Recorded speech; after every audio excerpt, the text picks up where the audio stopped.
Today is Tuesday, February 5th, 2008. My name is Tony Hilliard. We're at the Atlanta History Center participating in the Veterans Oral History Project. We're here today to interview Mr. Irwin Buzz Winer about his experiences in World War II. With us are his wife, what's your name? Irma Winer, daughters Janice McCabe, Jane McCabe, Barbara Goldstein. and Barbara Goldstein. Mr. Winer, can you begin by spelling your last name and giving us your date of birth? Winer, W-I-N-E-R, and the date of birth is April 24th, 1920. Okay. And would you give us your address, please? Yes, it's 2660 Peachtree Street, Atlanta. Okay. Can you tell us a little bit about your life prior to coming into the military? Well, I was typically a mother's boy. The family came first. My brothers came first, and we were one complete unit, enjoying each other and having the usual life of an American boy. And I had two brothers who eventually ended up into the military service. One at the age of 17 into the Navy, volunteer, and the older one in probably about a year and a half before World War II began. Okay. And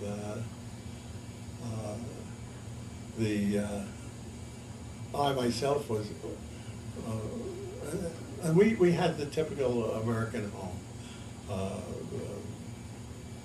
Mother and dad there, going on picnics and things of that sort.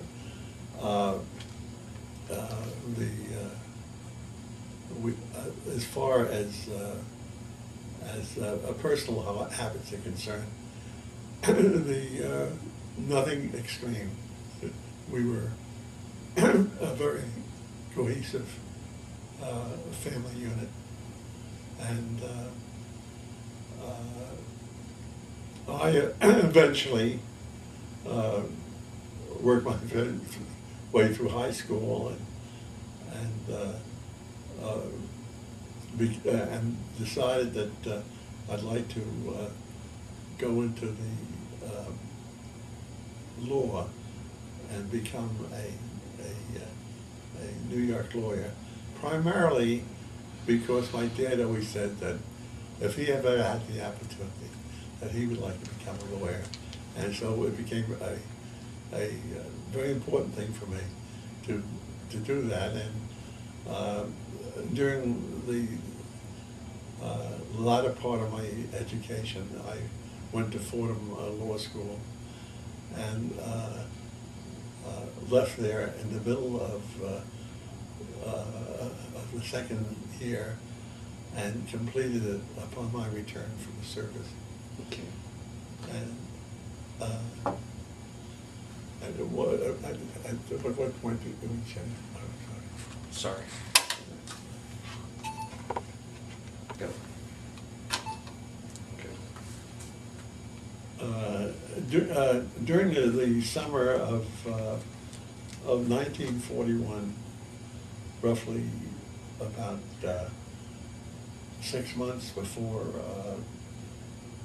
our eventual entry into World War II, I was drafted. My number was called, and I was to enter the service in September of 1941, at which time I went to the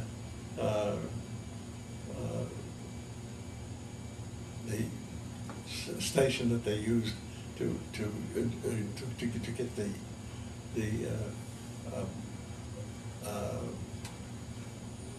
former soldiers together, and we went to Camp Ritchie. I'm sorry, Camp Dix in New Jersey. And we spent about 4 or 5 days there, and then went on to another camp for actual training. And I was put into the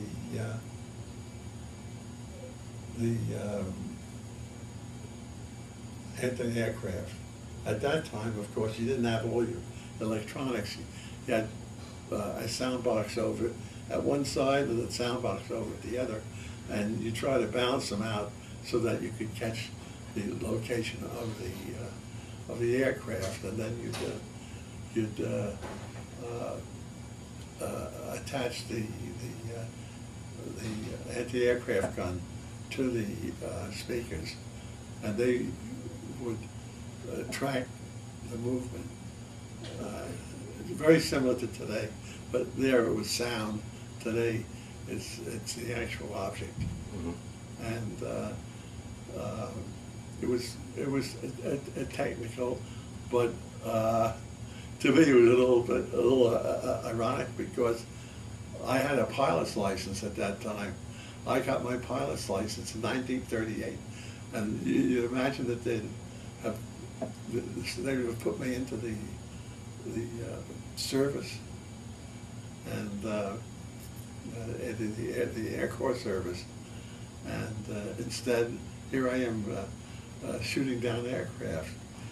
So after spending roughly 3 months in I believe it was Camp Dix in New Jersey, war was declared, and we hadn't even completed a full 3-month training period, and we was put on a train to New Orleans, and from New Orleans we went by boat to Panama. And the United States was concerned that the first attack of the Japanese would be upon the canal, and so they set up defenses. We were general air units trained in general warfare, and we would go into the jungle and search for Japanese, and it was a very, very interesting part of your life, because you met tribes, you met Indians, you met, I guess you'd call savages, but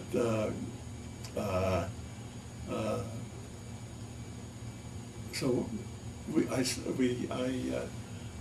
I stayed with them until for about a year, and at that time they encouraged me, both the enlisted men and the officers, to go for training, officers training. They weren't commissioning in the field. You had to go back to the States. So I went back. So I went to Panama City, where they were conducting the examination, and out of, I guess there must have been 200,000 or 300,000 soldiers, they drafted 8, and I was fortunate enough to be one of them, to go back to the States and work for a commission. We were sent by boat. There were only 8 passengers on this troop ship, and we were about 400 miles off of Norfolk, Virginia.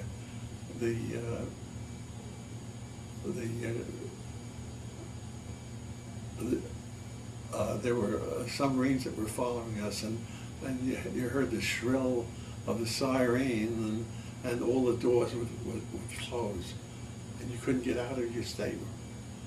There wasn't really a stateroom, it was more like a barn. And after a while, you just, you heard that noise and you forgot about it. And then bango, all of a sudden, I find myself unconscious, lying along the side of a bulkhead. And I get up and there are 8, well actually 7 other men in there with me who were picked from the Panama unit. And so we all lined up together and we looked around to find out how we could get out. We tried all the doors were closed. And then all of a sudden, where the torpedo had hit the ship, we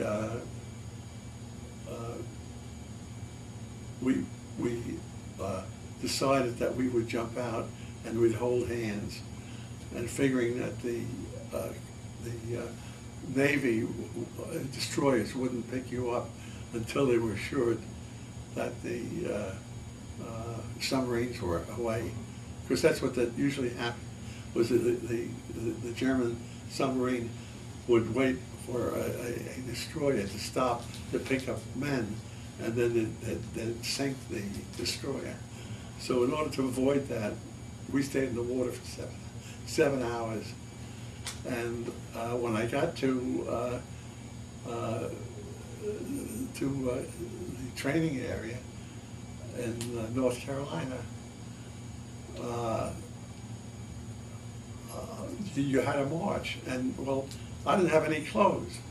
I had a few little items that I saved. I kept put in my pocket, but the Navy gave me the dungarees and the shoes, and I went marching with the other officer candidate, not to the front but to the rear. And the officer in charge came over to me and he said, "Mr. Winer," they call everybody Mr. not by rank, "do you realize you're out of uniform?" And I said, "Yes, sir." And the one thing he never did was made an excuse. That was a no-no as far as the service was concerned. And you just answered the question, and the question was, were you out of uniform? And I definitely was. There was nothing that put me in Army uniform. So the major at that time, who was in charge of our unit, he said to me, "Now, if I see you like that again, I will have you taken out and sent back to your unit." I said, "Yes, sir." And I came the next day, clothes still hadn't come. So I kept marching up and down, and finally this major came over and said, "I told you that, and when I tell anybody anything, I mean it. And and you are not material for become an officer in the U.S. Army, and I'm going to recommend that you be put out." So he takes me up to the colonel who was in charge of the whole training section, and he's telling him about Mr. Winer. Spoke to him yesterday, and that he would recommend that I be sent back. So the colonel said, "Well, let me ask you a question, Major. Did you ask him why he's out of uniform?" And he said, "No." He said he was out of uniform because he was one of the 8 boys that were sent back from Panama that were sunk, and they lost all their clothes. Well, I became a hero of our unit, and I went through. Nobody said, none of the officers ever criticized me. They never looked at my gun to see how clean it was or anything of that sort. And I graduated, and they sent me to a anti-aircraft unit. And I can't think of where it was at that time, because I was moved around. Was it in Texas? No, it was, well, in any event, continue with I joined a unit, and I was moved around to different stations. And I realized that in the unit that I was in, that there was very little hope to get ahead. And so consequently, I had an opportunity of because of certain of language and to become a possible candidate for offices, training as a intelligence officer. And I went, nobody knew what, they say when you go to Camp Ritchie, and that was the intelligence, you never see the people anymore. So I thought, oh my God, what is this? Because I still didn't know it was an intelligence, because nobody did. And so I was there and trained for about 6 months, and I'd spend my nights being chased by actual German and Italian prisoners. And they would search for me, and I'd spend the night out there, and I'd have to identify different things. I'd move around, and I'd see a unit, and I'd listen, and I'd see certain equipment that I had to know how it sounded, how do you put it together, and so I did that.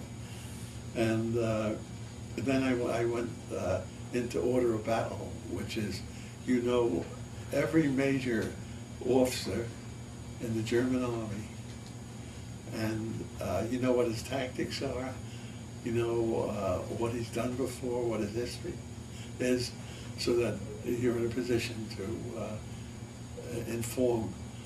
In case of contact with that particular general, you can inform the rest of the unit. So I went through that training, and then I went to Europe and to England, and I was afraid. You know, that I said, what is this all about? I said, they tell me that, well, at that time I was still a second lieutenant, that they would that you're probably stay in power during combat was about 3 minutes. So I figured, well, that 3 minutes doesn't sound too good. So I joined the airborne. I figured that I'm along with all the rest of those boys. And so I joined the airborne and took my training in England. And I went to, not only did my glider and parachute experience, but also I did my other things. The British, of course, had been in the war for a long time. And so I went to the British training school, and which I enjoyed very much, had a tremendous amount of regard for what makes up Britain. I ended up as a roommate to a Scotch officer, a member of the Scotch Guards, and he had lost one leg in Africa, and he wouldn't quit, and he'd sit on the edge of his head. We had twin beds, the edge of the bed, tapping his good leg and playing his bagpipe. And so, I mean, there were parts of this whole thing that is horrible, and parts that weren't. There was these what they call doodle bugs that came down on England, on London, and the Germans would indiscriminately shoot these missiles out, and they would had a certain amount of fuel, enough to get them over London, and they'd indiscriminately come down and kill people. And it always amazed me, and certainly had a high regard for the tenacity of the British. And Excuse me, Dad, wasn't there a family that befriended you Yeah. and took you in as a good part of? and well, while I was in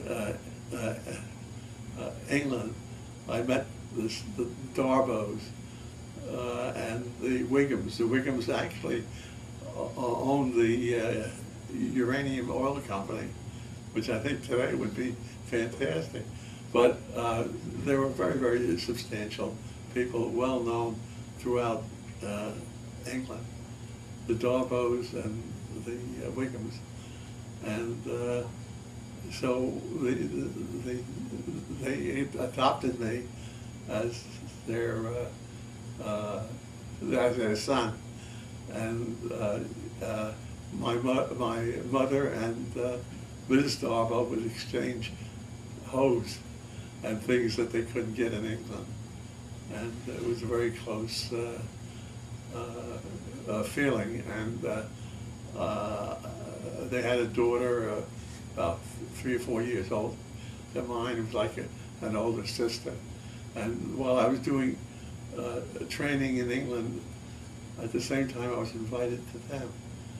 Well, of course, during this period, I what they call hit the jackpot. Lieutenant General Brereton he was head of the 8th Air Force.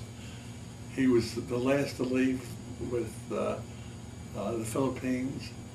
A real short fella with 1,000 teeth and as tough as could be, but as sweet as can be. And apparently, he had heard one of my lectures, and he called me over to his section of the officers, and he said to me, officers,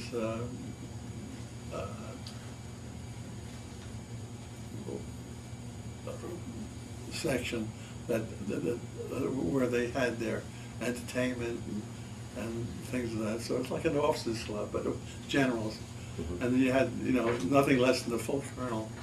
And here I was at that time, now a first lieutenant. And he treated me, like a son. And he initially came over to me. He said, Lieutenant Winer, I'd like you to be on my staff. And this is after eating dirt for I don't know how long, for years as an enlisted man, as a junior officer, to be asked by a lieutenant general, 3-star, to be an aide to him, because he said he didn't have any parachute or airborne officers working with him.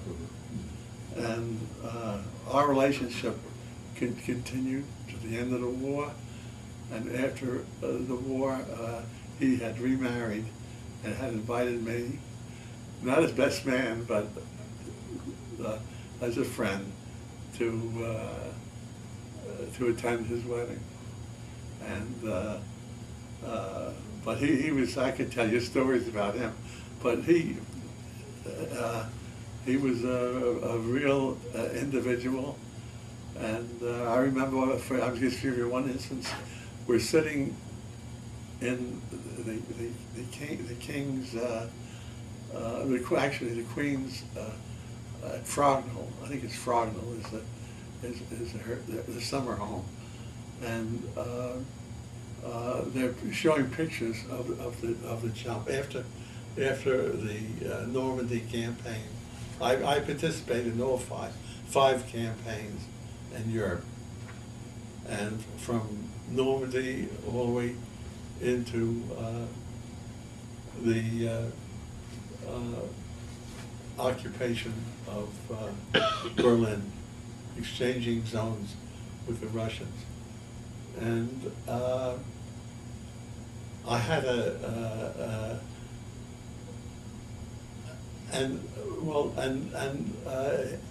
as far as our relationship, I mean, it just continued in a, like, more or less like a father and son.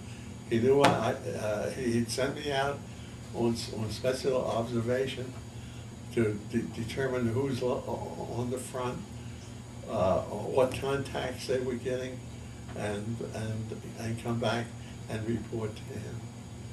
And but he was an unusual person that I never forget. And that's General Louis Brereton. And then of course, you had all the different, I could go into a lot of you know, the campaigns that took place in Holland, campaigns that took place all over, and our attempts across the Rhine, and our planning across the Rhine, the debacle over at in Holland, when the first British division, airborne division, was annihilated completely. About the 3,000 Polish power brigade that they almost killed to the person, and they were in there to try to rescue as much of the first British airborne as they could. I mean, that is a story in itself. Well, what was the first operation that you participated in? In Normandy. In Normandy. I entered in Normandy, and then I went through Normandy, and I ended up in You parachuted into Normandy, didn't you, Dad? Yeah. And and then I ended up being the last person to be evacuated from the Battle of Basil. Actually, you know, I looked at pictures, and they of what had happened, and it seems like the United that we don't have the courage to talk about our failures. And the major failure there was the Ardennes was being protected by 2 National Guard divisions. And this is not belittling the National Guard, but that's the way it worked out. And they weren't properly trained, and they knew they weren't properly trained. And they kept them in there because they felt that with the Ardennes in there and the condition of the German army, that nothing would happen. And this story is, I've watched every movie that's come out, and we haven't had the courage to say we messed up. We shouldn't have done it, you know? Mm-hmm. I mean, who was punished for the loss that took place then? The airborne troops weren't engaged at that time. And so we were transported with an overcoat and a gun, I don't care what rank you were, into that area to try to boister up what was happening there. Because we had done I had gone down to Aachen, which is Ola Chapelle, as French. They were, with all the wars between France and Germany, they would exchange. And I went in there and I did a study. The general asked me to do that, of what our contacts were on there. The contacts were just parts of divisions, of German divisions, because they had been so badly beaten. And our command of operations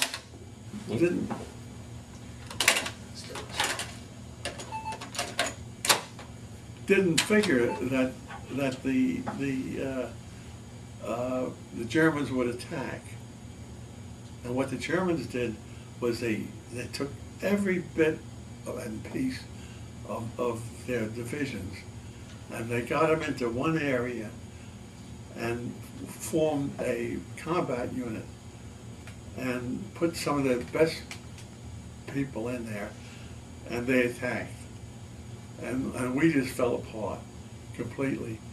And they brought in at that time, the airborne troops, and the weather was cold. I can never ever remember being as uncomfortable as I was there.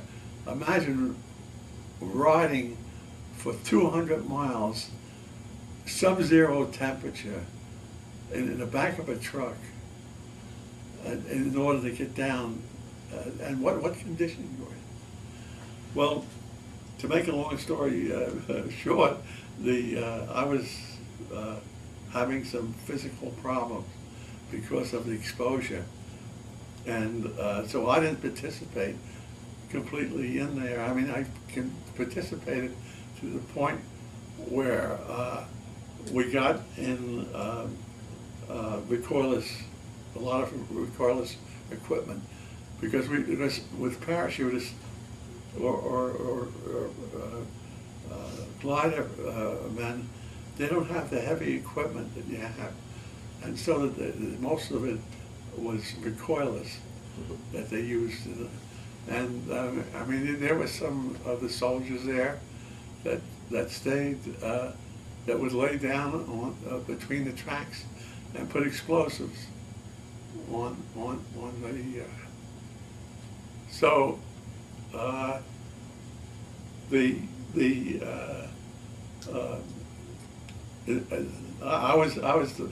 believe the last person to be evacuated. I started developing a temperature of 101, then it went to 102. My master sergeant said, "Captain,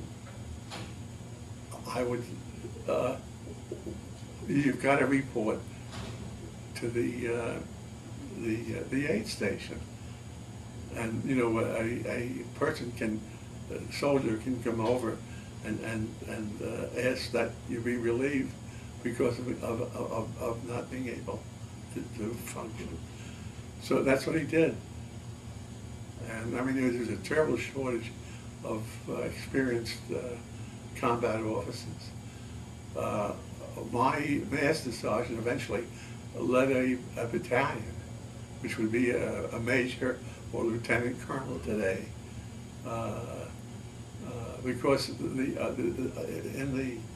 the whole staff, the general, everybody in these two divisions. But the thing that I don't understand is you can talk about success, but you got to talk about failure too, so you can learn. And I've heard nothing over the radio or any detail of these two National Guard divisions that folded because of competence. And so I was the last to be evacuated.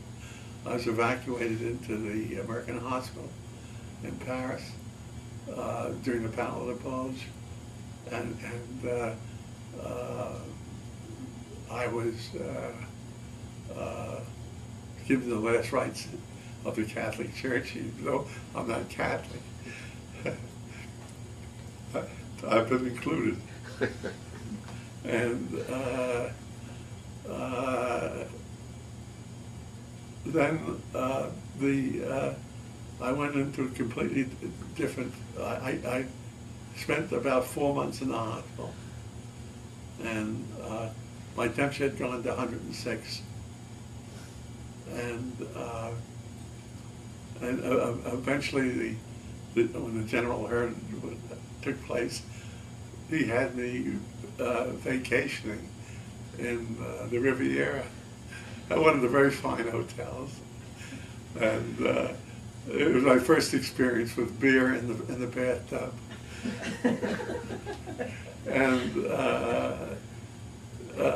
And then what I did is I came back, and when I came back, the war was over, and in fact, there's pictures, documentaries of this major man from Philadelphia came over when I was in the hospital. He's 82nd Airborne Division, and he said to me, "Come on, I got to get you out of here." So he goes in, he got it approved, and he and I are walking down the Champs-Élysées, surrounded by the French people, and they pick us up and put us on the truck, you know, and planes coming overhead, you know, and sure enough, I mean, my wife was watching TV. She saw these two officers, U.S. officers, being thrown up on a truck and you know, taken down the Champs-Élysées with the planes coming down. And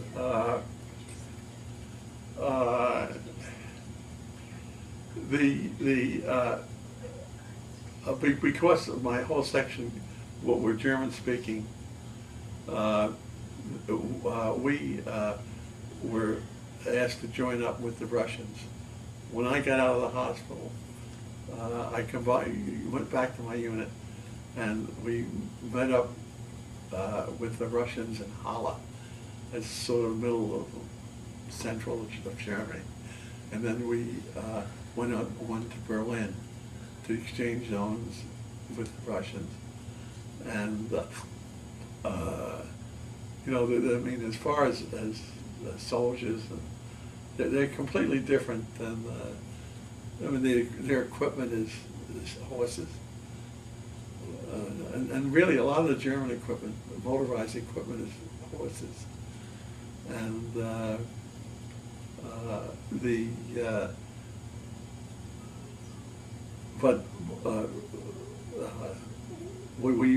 there was no really a military government or anything of that sort, and we were searching for scientists, Russians, German scientists, because the Russians were searching, and we were both sort of in a fight to try to pull as many of the German scientists out, because at that time you had the atomic bomb, you had the jet engines and stuff like that. So we had certain. So what they did, they wanted to guard the employees. In other words, you got to have real employees. And I had people coming in, really looking at the high ethical code of the German people, to see them sink to the level where a father is trying to exchange their daughter for a pack of cigarettes. And I mean, used to hear stories like that and think they weren't true, but believe me, they are. I mean, the nation had, under Hitler, had descended to such level that it was unheard of. And so I was put in charge of nobody could work for in Berlin of German nationality unless they were approved by our section. And I would have girls come in pregnant, nursing babies, coming in and saying, if I don't get a job, the baby's going to die. I can't get enough milk. I need food. And because they get special rations working for us. And so it was really actually I was living in a mansion surrounded by a wall, and this woman who was in charge came in. She said, I actually owned it, and she said, please don't let any American soldiers steal anything out of there. The Russian soldiers, all they do is they steal. And we've saved all these things all of our life, and so on and so forth. So we did 100%. Nobody stole anything. None of the soldiers took anything that didn't belong to them. But on the other sector, the Russians would come up with a wagon and fill it up and head back to Russia. That was their household artifacts. And the general was leaving for. Oh, by the way, loving to sail, the Deutsche Kriegsmarine. That was the name of the yacht club in Wannsee, and I confiscated one of the sailboats that were lying in there, and would go out in the evening wherever possible to sail, and all of a sudden you'd hear pop, pop, pop. The Russians would put holes in your sails. They wouldn't go out to kill you, but they just put holes in. And so that night, you'd always have a sailmaker in there repairing sails. And we got along fine with it. There's just a few little things. We got along fine with. First encounter was vodka. The first thing was you had to have a drink of vodka with it. And they were more. They were naturally in a different civilization than we were, and so I went home and did what I really wanted to do, was come back to Mother and Dad and get back into into being a part of the family, and to have my mother and father be very proud of what we did and what we accomplished, and we lived happily ever after. Well, can you tell me a little bit about when you jumped into Normandy and in the subsequent operations? Yeah. What you typically did? Well, what happened? Can you hang 1 second? Let me change tapes. Sure. Okay. They had they would have had the jet engine they had working already. Okay. One of the major problems, in setting up an airborne operation is where do you land? And you got a lot of factors that are involved there that some of the soldiers, airborne soldiers, were 400 miles away from their drop zone. That's where they were dropped. And there was a group of Jewish refugees that were in the airborne. They were, because of their language ability, and they started, one at 400, one at about 300, one at about 150 miles, and they worked their way back to where they're supposed to be, where the Air Force was supposed to deliver them. So you had a situation, you know, you had no control over the pilot. Now the pilots were good fellows. Some of my best friends were the pilots there. And so I don't want to say anything bad as a group, but as a group they worked hard. But there were a few that were a little squirmy, and with the firing and all that, they figured they were going to be hit and demolished, and they would drop the parachutist or the glider 50, 100, 150 miles away. And there was one group of Israelis that were there. They were actually refugees, Jewish refugees, and they worked their way back. I know one of them 140 miles, and they did it by they ran out of ammunition when they captured enemy units. They would take their weapons and ammunition away from them, and use it themselves. And some of them were successful in doing this. Now we were learning a lot. The British had a different method. The Germans had a different method of jumping. We jumped out of side doors. They jumped out of the bottom.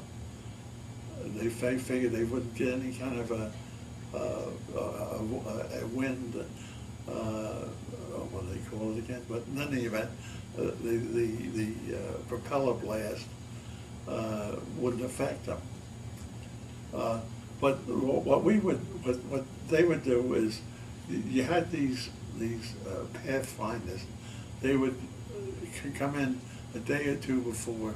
They'd set up, and the pilot is supposed to use that for a location where they know that when they pass over it, this is whatever the unit is, and they go off a certain number of degrees, so they know where they are. So your pathfinders are really the first ones. And of course, really the first ones, like your Jetberg teams, the French resistance, they would were helpful, and you had them, and you had American intelligence officers who didn't speak with an accent, didn't speak German, and they would get into a military jeep, and you would tell, say they would go from point A to point B. You'd tell them what units were in here and what the history of the units were. And so consequently, when they're moving along, if they're questioned, their markings are this division over here. So even though they pass through these divisions, they're telling if they're stopped, they're telling that they're going to rejoin their own old unit. And but as far as the airborne was used primarily to knock out bridges, or to a great extent knock out bridges or protect them. And like in Normandy, they would, like at Mary St. Eglise. There's a bridge there, and if the Germans would attack, we're going to send somebody to attack a beachhead, they would blow this bridge up. If the beachhead moved on to Mary St. Eglise, they'd leave it there, and they could cross over an existing bridge. So you had them either they'd detonate the bridge or they'd, and that was the primary use of the techniques of jumping have changed now. They used to drop them at higher altitudes. Now they're dropping them at 500 feet, so that they're not up. Now there was one operation that you probably haven't even heard of, at Basil on the Rhine, and the first time they used I don't know whether a metal in a plane that if a trace of bullet hit it, it set it afire. Magnesium? It's magnesium, I think, and even though it was a simple landing, they fell by the wayside because of the magnesium, and of course the Holland operation was a disaster. The Americans blamed Montgomery for it because they claimed that if you've been in Belgium and Holland, you have these dikes, and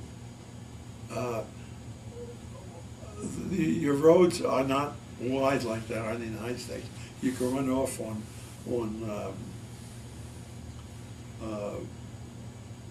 pasture land.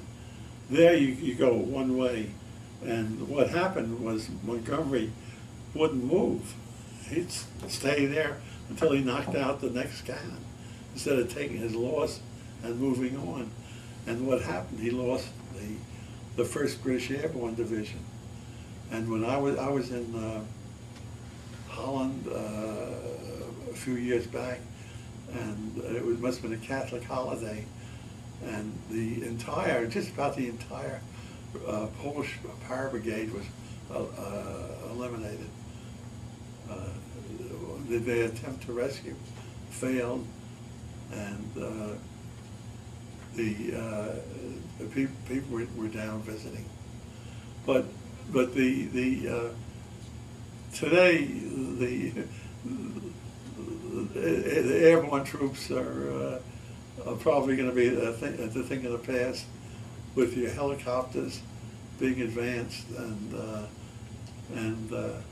but there's another use that was very important, was the gliders. The gliders were, they'd take a hospital unit, and you wouldn't have to worry about missing equipment, because you're either missing the whole thing or you're missing nothing. And you could land a glider and have a whole operating room, and they could start a business right away. And but I'm very so it was an experience. It was an experience I hope I never had. Were you going to mention something about the general? Oh yeah, and I'd like to mention that General Brereton was a very unusual guy, and I was at Frognal. That's the King and Queen's summer residence, and it's right near Sunningdale. It's they do horse racing and things of that sort there, and he invited me to a showing of a film that the the British had put up there of the operation in Holland. And I sat there, and all I heard were the British airborne troops, and no mention at all of the American. So he gets up, and there's members of the royal family are there. He gets up, he says, "Take that movie off." He says, "Don't you people realize that the X amount of airborne troops were there, that they fought and they died, and they were wounded, and there's no mention of them?" He says, "Take that film off. I don't want to look at it. I don't want to have it." And that's the way he was. He had, I always say, he was about the size of Napoleon, but he was tough, and he and MacArthur were at each other's throats. He didn't like MacArthur. He worked with MacArthur. He and MacArthur were the last to leave the Philippines,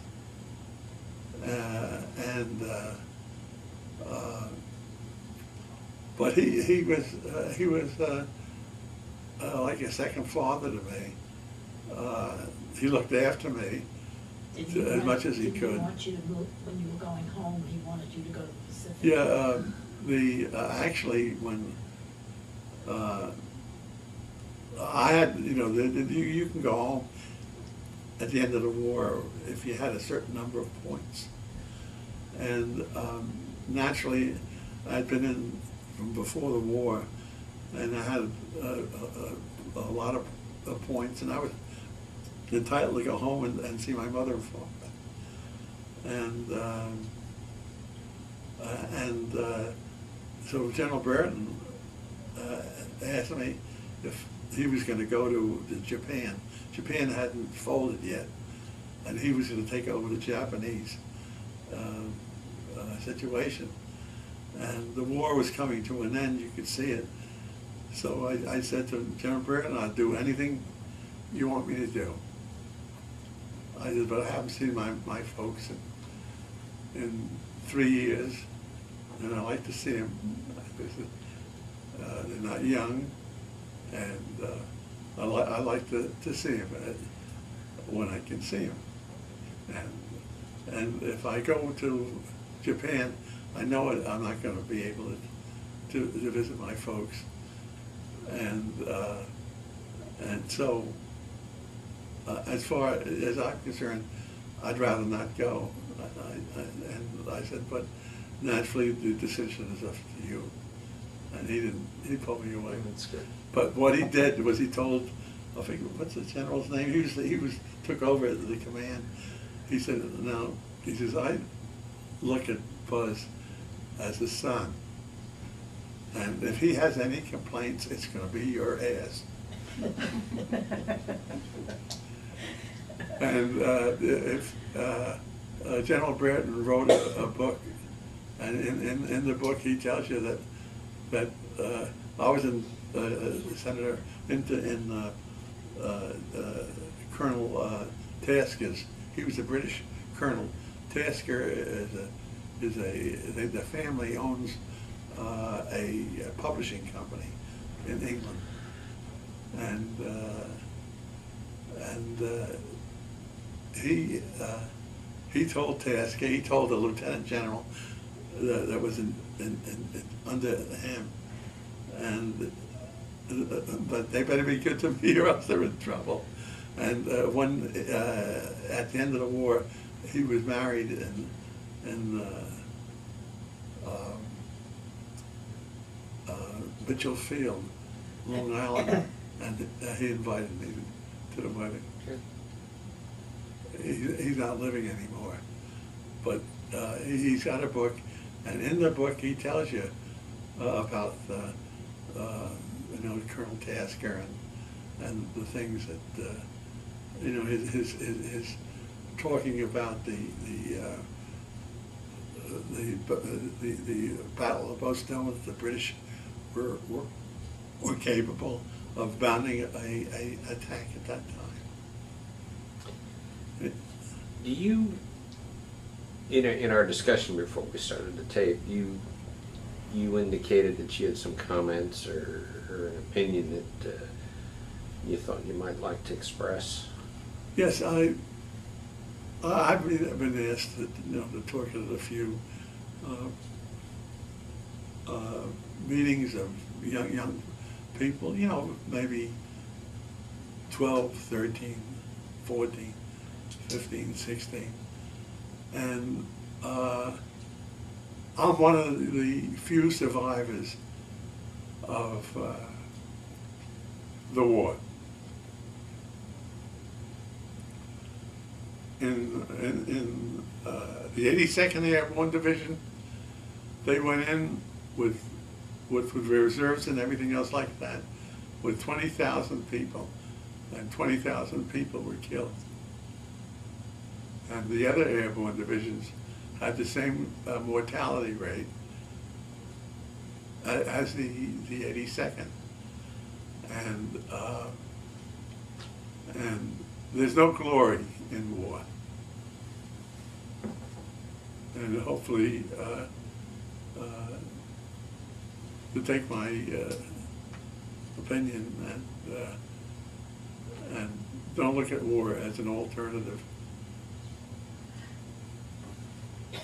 Okay. One thing to add, he never received a Medal of Honor per se, but do you want to tell them what you did? No. What we used to do is at least in my unit, we would, if we had any ribbons to give out, we gave the enlisted men and not to the officers. Okay. And, Well, I want to thank you for your time, and I'd also like to thank you for your service. And right on the button. What I'd like to do, and this doesn't necessarily have to be part of the audio tape, when there are artifacts that people would like to have recorded, what we do is try to get them on the video. And did you have something there? Okay. This is your certificate of completion for anti-aircraft artillery school. that's the part that I told you. December 3rd, 1942.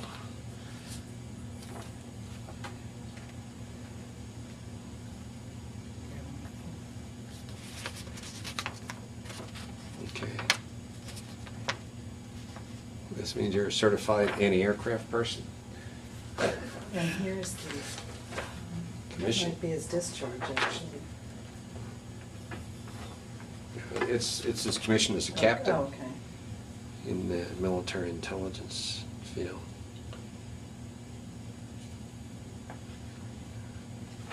Okay. Anything else? Oh, okay. Well, again, thank you very much. And I cover, as I say, there was only five campaigns in Europe, and I got the star for each of the 5 campaigns. Okay. Only 5.